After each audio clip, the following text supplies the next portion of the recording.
All right, guys, trying something new here. This is one of those save stuff because you'll never know when you might need it kind of scenarios. These tubes that you see here are from giant rolls of bubble wrap that um, we purchased when we were moving and for packing delicate stuff.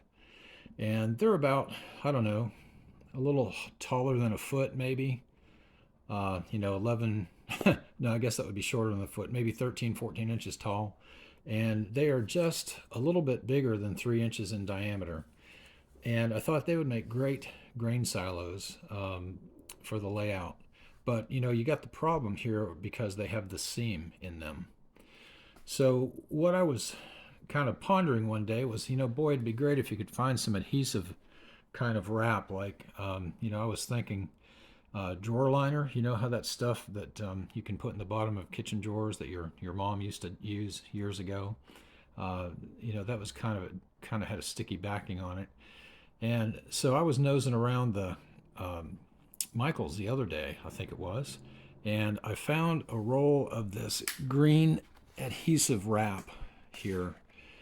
It's just a little bit longer, top to bottom. Let me get back here, top to bottom, than these cylinders are tall. So I've got one in progress here, and I basically just wrapped the cylinder with this green stuff, and obviously I'm going to paint that to look like concrete. But so far so good. This one has a few bubbles in, you can kind of see here. So I may have to, take a small pin or something and try and get those air bubbles out of there.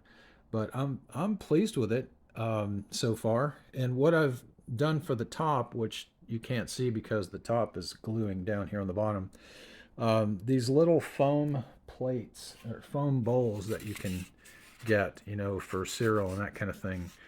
We use a lot of these with the grandkids, and I found that the bottom of those are just a little bit bigger than the diameter of these tubes.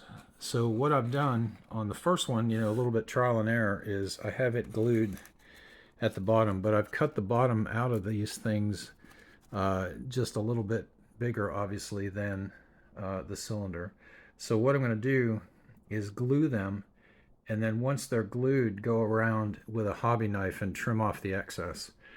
This one I did the other way. I tried to trim it first and then glue it, and I got, as you can see, there's a little bit of a hole right there. I got a little bit short on that one. But my intent is that after I have these tops glued on here, I'm going to use some spackling and go ahead and cover that with spackling, and then try and hide the seam on the top as well. Down here, let me flip this one over. So, this one's not perfect because I kind of went at it the wrong way, and you can see my wrap is off there just a smidge, about a 1/16 of an inch. But I think, probably once this is painted and spackled, that one will look pretty good. Hopefully the next two will turn out much better. And if they turn out really well and this one looks crappy, I'll have 2 grain silos instead of 3. But anyway, just kind of wanted to give you a quick update on things. That's what I'm working on today. I have a bunch of my buildings out here on my table. I'm just trying to see what industries I have. I've got these 4 houses to build for my town. The Sullivan's house right now, which is the box that's upside down. I'm painting the parts and pieces for that one out in the garage. So I'm going to begin working on constructing that soon, and then these other houses, and then kind of seeing where I have room left over for other buildings. When I sold the old layout, I sold a bunch of the buildings along with it. I kind of wish there had been some that I kept, but I didn't, and they are gone. So I have what I have, and if I have to buy some more, I can do that as well. But so that's about it for me today. Once these are finished, I'll show you, I'll post another video and show you the finished result. Talk to you soon.